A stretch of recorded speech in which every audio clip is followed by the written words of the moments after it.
पुढे उभा राही सावळीत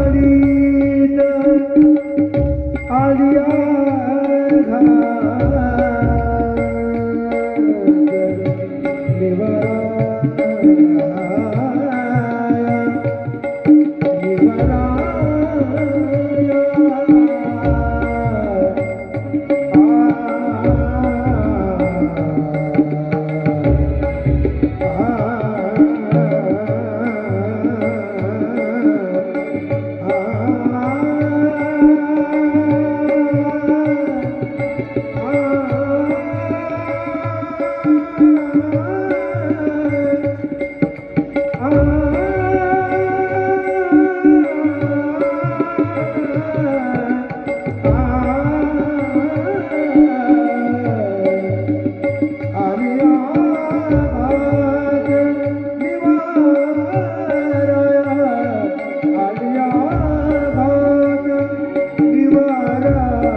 पुढे उभा राहे सांभाळी आली आघात निवाराया श्री गुरु सारिखा असता पाठी राखा।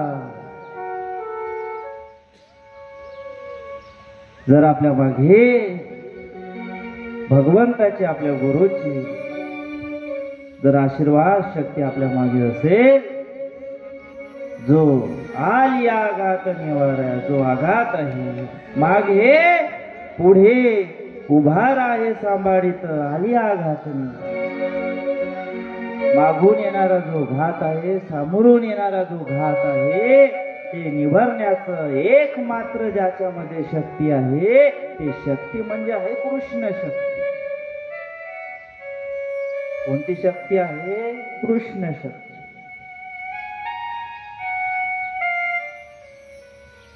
सत्य गुरुराये कृपा मज केली, परिणा हे घडली सापडविले वाटे जाता गंगा स्नाना, मस्तकी तो जाना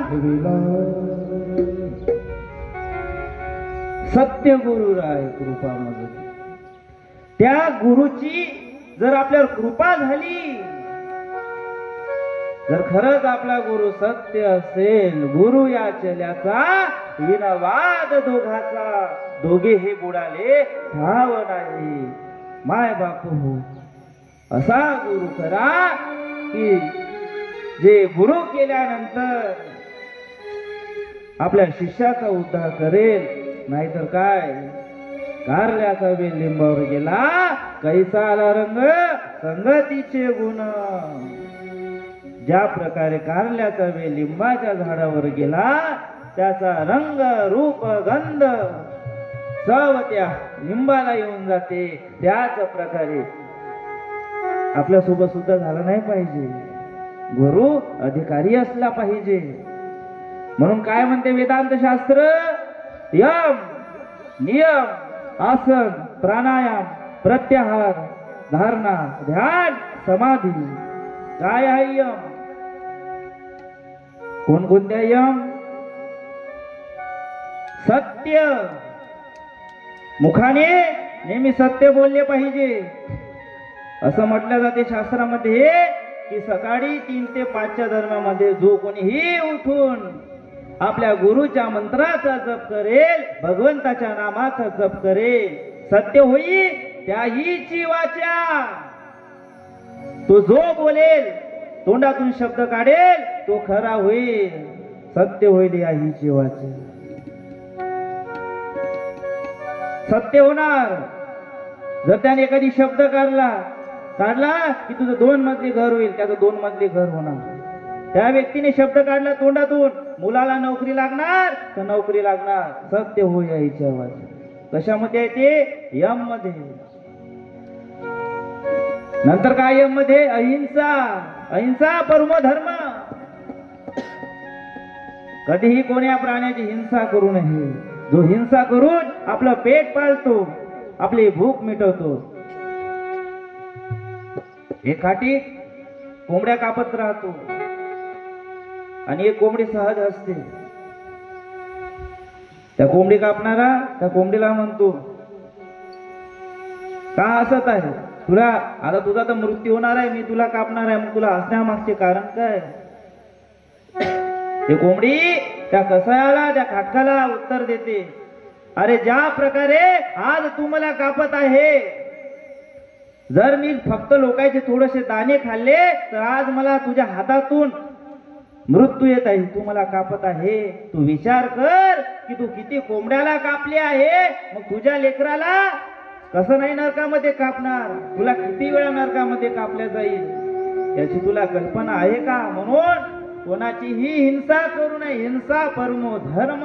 जैन समाजामध्ये सुद्धा वाक्य आहे. जैन समाजामध्ये कांदा लसूण सुद्धा खाल्ल्या जात नाही. आणि असं म्हटलं जाते की एकादशीला साबुदाण्याचं उसळ बनवायचं, त्याच्यामध्ये काय काय टाकतात महिला मंडळ? आता एकादशी आहे बुधवारी, काय काय टाकतात त्याच्यामध्ये? साबुदाणा घेतात, त्याच्यामध्ये तुम्ही काय शेंगदाण्याचं कूट टाकता ना, मिरच्या कापून टाकतात, अजून काय टाकतात जे महाराज? आलू. जैन समाजामध्ये आलू सुद्धा खाल्ल्या जात नाही. काय नाही खाल्ल्या जात? कांदा लसूण तर वर्जितच आहे, याच्यात शंका नाही, पण आलू सुद्धा खात नाही. गाजर खाल्ल्या जात नाही, मुळा खाल्ल्या जात नाही. कारण जे वस्तू जमिनीतून निर्माण होत आहे त्या वस्तूचा ते कधीही भोग घेत नाही. असं समजलं जाते की एखाद्या जीवाची आपण हत्या करत आहोत.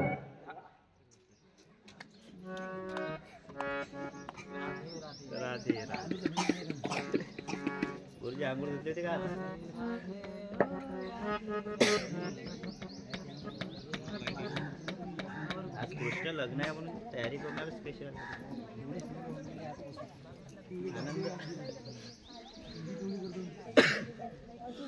आरतीच्या घरून आले.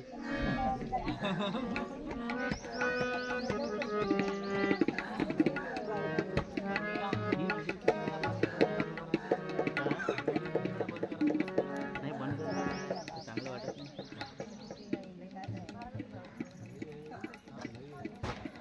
कॅमेरा काम काय आता तिथं पुढची टाकून बसायचं.